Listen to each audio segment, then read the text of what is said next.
Hello friends, welcome to this YouTube channel heal your self. तो आपका मेरे channel heal your self में एक बार फिर से स्वागत है। तो दोस्तों, यहाँ पर हम बात करने वाले हैं कैसे एंजाइटी को, डिप्रेशन को, फोबिया को और एक तरीके से पैनिक अटैक को, ये तमाम तरीके की जो हमारे मेंटल जो प्रॉब्लम्स हैं, जैसे ओसीडी हो गया, सिक्सोफ्रेनिया हो गया, इनको कैसे दूर किया जाए। वो आप तभी इन सबको दूर कर सकते हैं जब आपका जो माइंड है आपके कंट्रोल में रहेगा। यानी कि इंट्रूसिव थॉट और एक तरीके से unwanted thought, unclear thought, uncertainty, जो भी आपके मन के अंदर जो चीज़ तमाम तरह की चीज़ें चल रही, अगर उसको आप कंट्रोल कर सकते हैं अपने विचारों को, तो आपके लिए जो प्रॉब्लम है बहुत ज़्यादा आसान हो जाएगी। तो इसी के चलते इस वीडियो में मैं सारी की सारी चीज़ें डिस्कस करूँगा। और अगर आपको सारी की सारी इन्फॉर्मेशन चाहिए, जानकारी चाहिए, तो इसके लिए आपको वीडियो एंड तक देखनी पड़ेगी।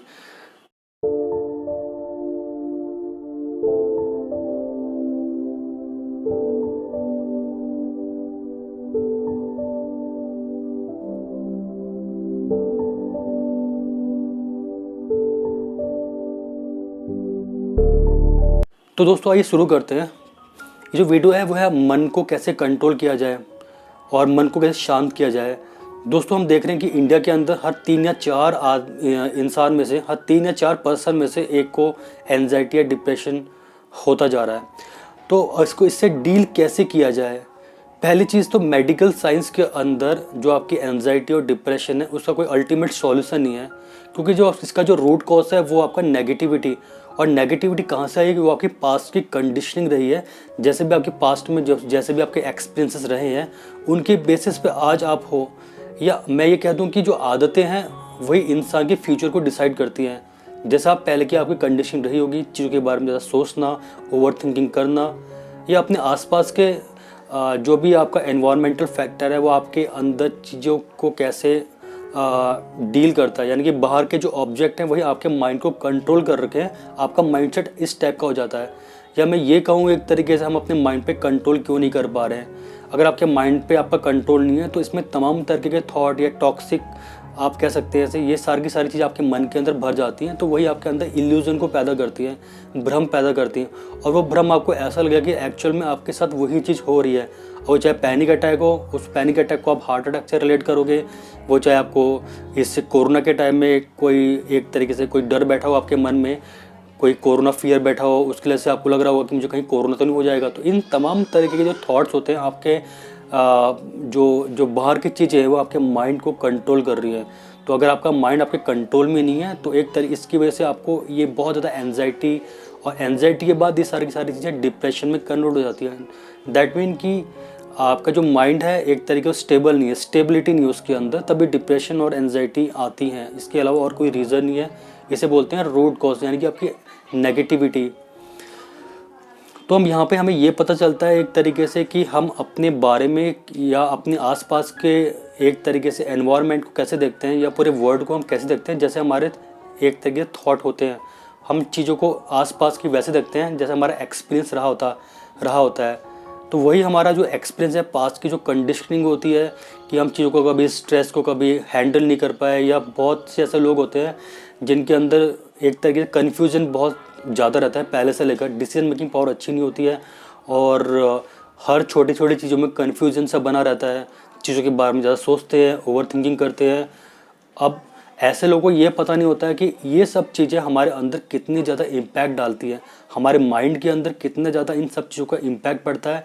चाहे वो ओसीडी का सफ़र रहा हो, चाहे वो फोबिया का सफ़र रहा हो, चाहे एंजाइटी का या डिप्रेशन का, आसपास की चीज़ें आपके माइंड के अंदर क्या इम्पैक्ट डालती है वो हमें पता नहीं चलता। वो हमें तब पता चलता है जब ये प्रॉब्लम बहुत ज़्यादा बड़ी हो जाती है।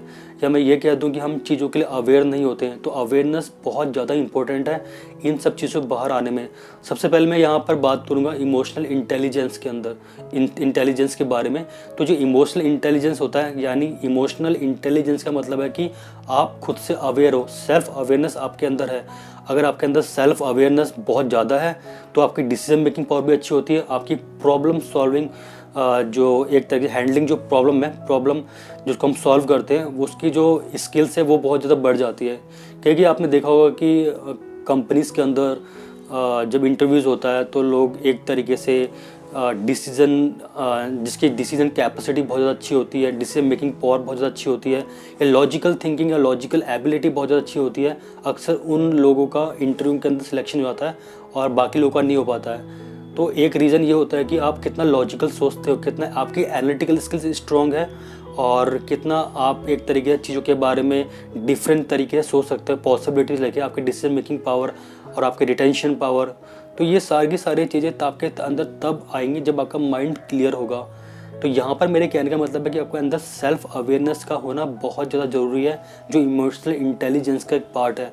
अगर आपके अंदर इमोशनल इंटेलिजेंस है, इमोशनल एबिलिटी है आपके अंदर, तो आप अपने जो थॉट है, जो फियर है, जो बॉडी में एक्शन है, आप सबके लिए अवेयर हो जाओगे। यानी कि आप अगर खुद से अवेयर हो जाओगे, खुद को अंडरस्टैंड कर पाओगे, तब आप दूसरों को भी अंडरस्टैंड कर पाओगे। इसे कहते हैं इंट्रापर्सनल स्किल्स। जो भी हम चीज़ों के बारे में सोचते हैं, यानी कि जो थॉट्स होते हैं, अगर हम थॉट्स के लिए अवेयर हैं और उस जो थॉट्स जो इमोशन क्रिएट करते हैं उसके लिए अवेयर है, एंड देन एक्शन, यानी कि मैं बात करूँ थॉट, इमोशन और एक्शन, अगर हम इस चीज़ के लिए अवेयर हैं, सेल्फ अवेयर हैं, खुद के लिए सेल्फ अवेयर हैं, हम क्या सोचते हैं क्या नहीं सोचते हैं, किस हद तक उस चीज़ को हम समझ पा रहे हैं अपनी इंटेलिजेंस की बेसिस पर, तो हम उस चीज़ को, हम अपनी एंजाइटी को इससे ख़त्म कर सकते हैं अपनी इमोशनल इंटेलिजेंस को बढ़ाकर। जितना हम इमोशनल इंटेलिजेंस को बढ़ाएंगे, क्योंकि जो बातें हैं आपके अंदर एक तरीके से जो आप सोच रहे हैं चीज़ों के बारे में, तो वही चीज़ आपके अंदर इम्पैक्ट डाल रही है। लेकिन आपको ये नहीं पता है कि ये जो मैं सोच रहा हूँ या सोच रही हूँ कितनी फालतू की चीज़ें हैं, या एक तरह से इंट्रूसिव थॉट है, अनवांटेड थॉट है, जो आपके अंदर फियर को पैदा कर रहे हैं। तो अगर आपका इमोशनल इंटेलिजेंस हाई है तो आप इस चीज़ को बिल्कुल ख़त्म कर सकते हैं। अगर आप खुद को अंडरस्टैंड कर पाओगे तो तभी आप दूसरों को अंडरस्टैंड कर पाओगे।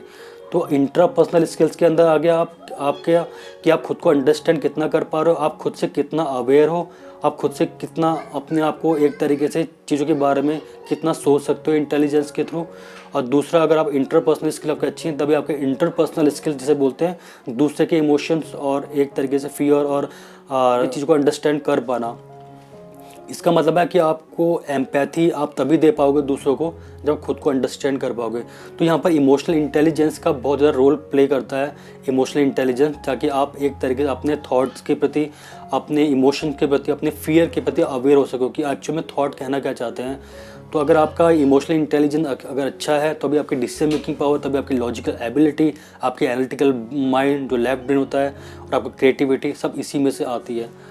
तो यही होता है कि हम सेल्फ अवेयर नहीं होते हैं चीज़ों के बारे में, हमारा अवेयरनेस लेवल बहुत ज़्यादा डाउन हो जाता है, क्योंकि एक तरीके से मन में तमाम तरीके के थॉट चल रहे होते हैं।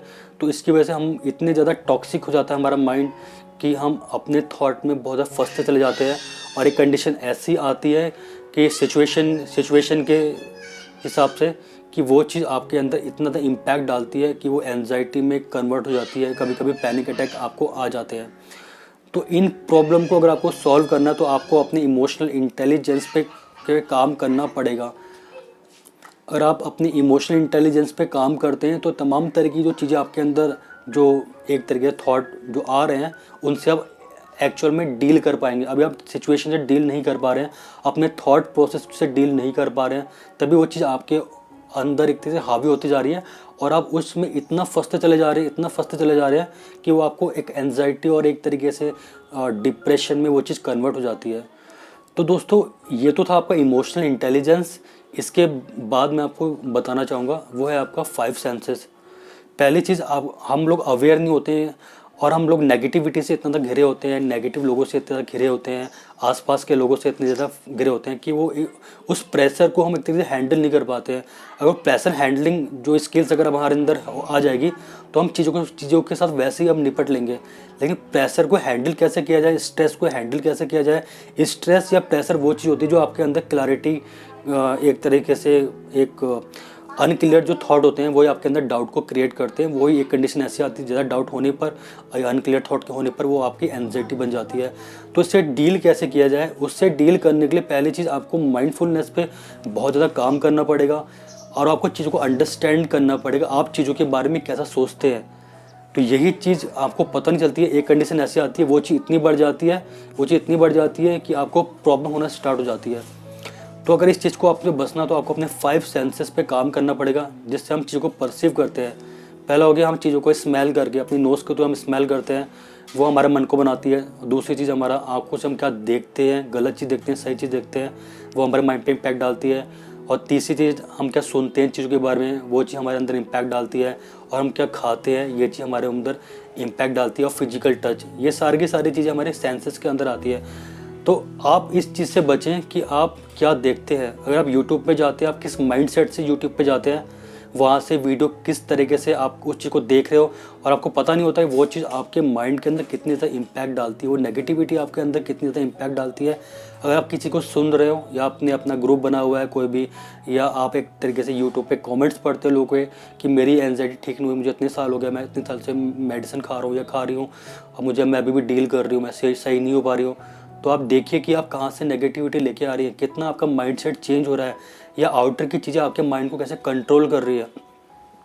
लोग ठीक होना तो चाहते हैं, लेकिन ये बात उनके समझ में नहीं आती है कि हम लोग कहाँ से नेगेटिविटी लेके आ रहे हैं। तो एक कंडीशन ऐसी आती है, वो नेगेटिविटी इतनी ज़्यादा बढ़ जाती है, एंजाइटी इतनी ज़्यादा बढ़ जाती है आपके अंदर कि वो चीज़ आपके अंदर प्रॉब्लम को बहुत ज़्यादा क्रिएट कर देती है। तो इतनी ज़्यादा प्रॉब्लम क्रिएट हो जाती है, तो आपको पैनिक अटैक आ जाते हैं।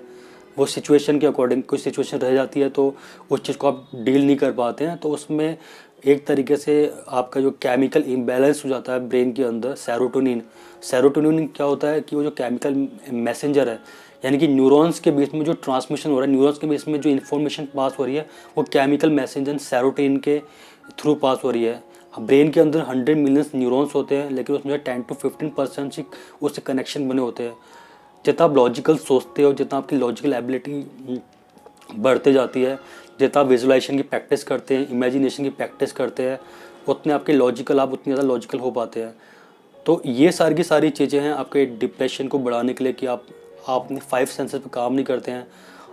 जितना आप यूट्यूब से बचेंगे, आपको नहीं पता है कि आपका यूट्यूब, फेसबुक, इंस्टाग्राम, ये तमाम तरह के जितने भी सोशल नेटवर्किंग साइट्स हैं, ये आपके माइंड को कैसे कंट्रोल कर रही हैं। तो आप इसके लिए अवेयर नहीं है। तो यहीं पर मैं हर वीडियो में कहता हूँ कि आपको अपने अवेयरनेस लेवल पे काम करना है। अवेयरनेस लेवल का मतलब यह है कि आपको पता चल रहा है कि एक्चुअल में क्या हो रहा है। Be aware of your surrounding, आसपास चीज़ें कैसे हो रही हैं, यानी कि आप उतना प्रेजेंट में फोकस पर कर पाओगे, आप चीज़ों के प्रति अवेयर हो पाओगे, आपकी अंडरस्टैंडिंग इतनी ज़्यादा बढ़ जाएगी, आपकी लॉजिकल एबिलिटी इतनी ज़्यादा बढ़ जाएगी, जितना आप इस पर काम करोगे अपने अवेयरनेस लेवल पे। अक्सर यही होता है, लोग सोच नहीं पाते कि हम क्या कर रहे हैं, कहाँ से मुसीबत आई हमारे साथ। लोगों का यही मत होता है कि हम तो पहले बहुत अच्छे थे, पॉजिटिव थे, लेकिन ये प्रॉब्लम मेरे साथ अचानक कैसे आ गई। तो ये पैनिक अटैक, जो भी सारी की सारी चीज़ें हैं, जो एक तरीके डिप्रेशन में आप जा रहे हो, उसके पीछे आप खुद ही जिम्मेदार हो, आप खुद ही रिस्पॉन्सिबल हो। जो भी आपके पास्ट की जो कंडीशन रही है, सोच के, ओवर थिंकिंग कर करके। और कोविड-19 में ऐसा नहीं है कि कोरोना के टाइम में कि सबको प्रॉब्लम हुई, वो उन्हीं लोगों को प्रॉब्लम हुई कोरोना के टाइम में जो इसे एक वीक माइंड सेट के पर्सन रहे हैं, जो लगभग पहले की चीज़ों के बारे में ज़्यादा सोचते होंगे, कन्फ्यूजन करते होंगे, डाउट करते होंगे अपने ऊपर। तो उन्हीं को ये प्रॉब्लम होती है। जैसे बोलते माइंड सेट के पर्सन, जो स्ट्रॉन्ग माइंड सेट के लोग होते हैं, उनको कभी ये प्रॉब्लम होती ही नहीं है, क्योंकि वो अवेयर होते हैं। उनको अवेयरनेस लेवल पर उन्होंने काम किया होता है, और उनको पता है कि सेल्फ अवेयरनेस क्या होती है। तो उनको पता है, उनके माइंड उनको क्लियर होता है। जब आपका माइंड क्लियर नहीं होता, तभी आपको ये बाहर के थॉट्स घेरते हैं, अनवांटेड थॉट्स घेरते हैं। लेकिन अवेयरनेस लेवल वीक होने के कारण हमारे साथ ये प्रॉब्लम हो जाती है। अब मैं इसके बाद बात करूँगा कि हमको कैसे डाइट लेनी चाहिए। डाइट का हमारे जीवन में बहुत ज़्यादा इंपॉर्टेंस होती है। हम अक्सर अवेयर ना होने के कारण हम कुछ भी खाना खा लेते हैं। गर्म चीज़ों से आप बचें, क्योंकि आप जितना आप गर्म चीज़ खाएंगे, तो आपका माइंड उतना ज़्यादा एजिटेट होगा, एक तरीके से आपका माइंड भागेगा बहुत ज़्यादा। जितना आप पानी पिएंगे, एक 3 से 4 लीटर अगर आप पानी कंज्यूम करें सुबह के टाइम में, आपको कम से कम, नहीं तो जैसे आप उठते हैं तो आपको कम से कम नहीं तो 3 से 4 ग्लास पानी पीना चाहिए ज़रूर। उससे क्या होगा कि आपका माइंड काम रहेगा, और जितना भी टॉक्सिन आपके अंदर है आपकी बॉडी में, वो सब बाहर निकलते हैं, फ्लश आउट होते हैं वो सारी की सारी चीज़ें। आप क्या खाना खाते हैं वो भी इसका बहुत ज़्यादा इम्पोर्टेंस है हमारे कि ये सारी की सारी चीज़ें, हम जो आहार खाते हैं, न्यूट्रिशन जो हम लेते हैं, उसका हमारे ब्रेन पर कितना इम्पैक्ट पड़ता है। अगर आप एक आहार अच्छा नहीं लेते हैं, अगर आपका लाइफस्टाइल एक बेकार है आपका, अगर आपका खान पान अच्छा नहीं है, अगर आप एक तरीके से पैकेजिंग वाला फूड ज़्यादा खाते हैं, तो उस केमिकल वाला फूड ज़्यादा खाते हैं, तो उसका माइंड बहुत ज़्यादा इम्पैक्ट पड़ता है। तो पानी आपको ज़्यादा से ज़्यादा कंज्यूम करना चाहिए। इसके अलावा आपको फ्रूट्स बहुत ज़्यादा लेने चाहिए। फ्रूट्स में आप केले खाइए, क्योंकि केले के अंदर कैल्शियम होता है, केले के अंदर फॉस्फोरस होता है, आयरन होता है, और अनार के अंदर आयरन होता है। अक्सर स्ट्रेस में ये देखा गया है कि अगर आप ज़्यादा स्ट्रेस लेते हैं तो आपके अंदर विटामिन B1-2 की और विटामिन डी, इसके साथ साथ भी कैल्शियम और आयरन की बहुत ज़्यादा कमी आती है। तो इन चीज़ों को आप, अगर आपको इन चीज़ों बाहर आना है तो आपको फ्रूट्स एक तरीके से खाना होंगे और अच्छी आपको डाइट रखनी पड़ेगी। तो इन चीज़ों का आपके माइंड पे बहुत ज़्यादा इम्पैक्ट पड़ता है। तो ये सारी की सारी चीज़ें आपका मन बनाती हैं, जो भी आपके पास की एक्सपीरियंसेस है और जो भी आप चीज़ों को परसीव कर रहे हो अपने 5 सेंसेस के थ्रू, ये आपका मन बनाती है। तो आपको अपने मन के ऊपर काम करना है, खान पान आपका अपना सही रखना है, गर्म चीज़ों को अवॉइड करना है, मिर्च को अवॉइड करिए, आप बिल्कुल सात्विक फूड खाइए। सात्विक फूड में आप 2 दाल चावल रोटी सब्जी, जो सिंपल चीज़ें उसे खाइए। बाकी अपने फ्रूट्स आप लेते रहिए, दलिया लीजिए, पोहा लीजिए, ज़्यादा तेल वाली चीज़ों को अवॉइड करिए और पानी को आपको ज़्यादा से ज़्यादा पीना है। और इसके बाद मैं बताना चाहूँगा आपको कि आपको एक अच्छी बुक रोज़ाना पढ़नी चाहिए। अच्छी बुक आप जब रोज़ाना पढ़ते हो तो उसका आपके माइंड के ऊपर बहुत ज़्यादा इम्पैक्ट पड़ता है, क्योंकि हम एक जो भी एंजाइटी के पेशेंट हैं या जो भी जिनको ये सब फियर की प्रॉब्लम है, जिनको एक तरीके से सुसाइडल थॉट आते हैं, जिनके अंदर एक सेटिस्फेक्शन नहीं है, तो बुक हमारे लाइफ में बहुत ज़्यादा रोल प्ले करती है। जब आप बुक पढ़ते हैं तो आपका जो परसेप्शन है वो चेंज होता है, क्योंकि हम एक लिमिटेड परसेप्शन में जीते हैं। हमको लगता है चीज़ें हमारे लिए लिमिटेड है, जबकि चीज़ें अनलिमिटेड होती हैं। आप वैसे होते हैं जैसे आप अपने आसपास की चीज़ को देखते हैं। यानी कि अगर आपके जो भी एक्सपीरियंस पास के बेसिस में आप जैसे रहे हैं, उसी के बेसिस पे आप चीज़ों को जज करते हैं।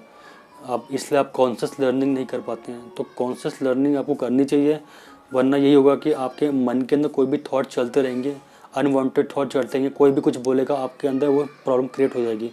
तो बुक्स अपनी लाइफ में बहुत ज़्यादा रोल अदा करती है। अच्छी बुक्स पढ़िए, स्पिरिचुअल बुक पढ़िए, भगवत गीता पढ़िए। इसके साथ साथ स्पिरिचुअल कोई भी बुक आप पढ़ सकते हैं। विवेकानंद की बुक्स आप पढ़ सकते हैं। उन्होंने लाइफ के बारे में बहुत अच्छी चीज़ बातें बता रखी हैं, उनको आप रेगुलर पढ़िए। लेकिन ऐसा नहीं है कि आप एक दिन पढ़ेंगे तो आप ठीक हो जाएंगे। इसके जो रिजल्ट हैं वो लॉन्ग टर्म बेनिफिट है, शॉर्ट टर्म बेनिफिट नहीं है। क्योंकि ये जो चीज़ें होती हैं, आदतें कैसे बनती हैं, आदतें एक चीज़ को आप अगर बार बार रिपीट करते हैं तब वो आपकी हैबिट बन जाती है या आपका पैटर्न बन जाता है, यानी कि सबकॉन्शियस माइंड में वो कंटेंट फीड हो जाता है। तो यही चीज़ होती है, हम अवेयर नहीं होते हैं। हम ऐसे ही अपने 5 सेंसेस पे अवेयर का काम नहीं करते हैं, कुछ भी मिलता है खा लेते हैं, कुछ भी नेगेटिविटी अपने अंदर डाल लेते हैं बिना समझे, बिना फिल्टर करे, बिना लॉजिक के। तो सारी की सारी इलॉजिकल थिंकिंग हमारे अंदर जनरेट हो जाती है, वो हमारा कंटेंट सबकॉन्शियस माइंड में बैठ जाता है। फिर यही होता है कि बाहर की चीज़ें आपके माइंड को कंट्रोल करती हैं। तो जैसे कि मैंने बताया कि कैसे अपने एंजाइटी को डील करना है। अगर आपने डेली बेसिस पे अगर ये सब चीज़ें करते हैं तो आप इन सब चीज़ों से छुटकारा पा सकते हैं। फिजिकल एक्सरसाइज बहुत ज़्यादा ज़रूरी है लाइफ में, कार्डियो बहुत ज़्यादा ज़रूरी है। एक लाइफस्टाइल को अपनाइए, लेकिन रेगुलर रहिए। लाइफस्टाइल को अपनाइए, जिस समय सोते हैं उस समय सोइए, जिस समय उठते हैं उस समय उठिए। अगर आपको नींद नहीं आती है तो उसे बिल्कुल मत सोइए, बिल्कुल बेड पे मत जाइए। अगर आप खाली बेड पे जाकर लेटते भी तो आपको विचार वहाँ पर घेर लेते हैं। तो आपका पैटर्न अगर आपको तोड़ना है तो जब नींद आती है तभी आप बेड पे जाइए। अदरवाइज़ अगर आप बेड पे जाके केवल लेटते भी हैं तो आप विचारों से घिर जाते हैं। विचार से घिर जाएंगे तो आपका माइंड एग्जॉस्ट हो जाएगा बहुत ज़्यादा, तो आप उस चीज़ को एक तरीके से अपने अंदर से निकाल नहीं पाओगे। फिर बोलते हैं लोग कि मैं तो ठीक था, पहले बहुत अच्छा था, या मैं पहले बहुत अच्छी थी, लोगों को एडवाइस देता था, या मैं देती थी एडवाइस लोगों को, अब मेरे साथ ये प्रॉब्लम कैसे आ गई। तो आप खुद सोचिए कि आप अपनी प्रॉब्लम को कैसे बढ़ा रहे हैं। आपको अपने अवेयरनेस लेवल पे काम करना है, आपको हर एक चीज़ पे काम करना है, अपने इमोशनल लेवल पे काम करना है, अपने एक्शन के लेवल पे काम करना है, अपने थॉट लेवल पे काम करना है, अपने इमोशनल इंटेलिजेंस के लेवल पे काम करना है, ताकि कोई भी नेगेटिविटी आपके को बिल्कुल घेर ना पाए। तो दोस्तों आज के वीडियो के लिए बस इतना ही। अगर आपको वीडियो पसंद आए तो लाइक शेयर एंड सब्सक्राइब करना ना भूलिए, और प्लीज़ कमेंट करना ना भूलिए अगर आपको वीडियो अच्छा लगे। अब जो भी आपके क्वेरीज़ हैं उन पे कमेंट पे आप पूछ सकते हैं। और जो नए लोग हैं प्लीज़ बेल आइकन को दबाना मत भूलिए, ताकि ऐसी लेटेस्ट वीडियो जब भी मैं इन्फॉर्मेशन अच्छी आपके साथ लेके आऊँ तो वो एक तरीके से वीडियो उसका आपको मिलता रहे। तो लास्ट में इतना कहना चाहूँगा, thank you for watching this video.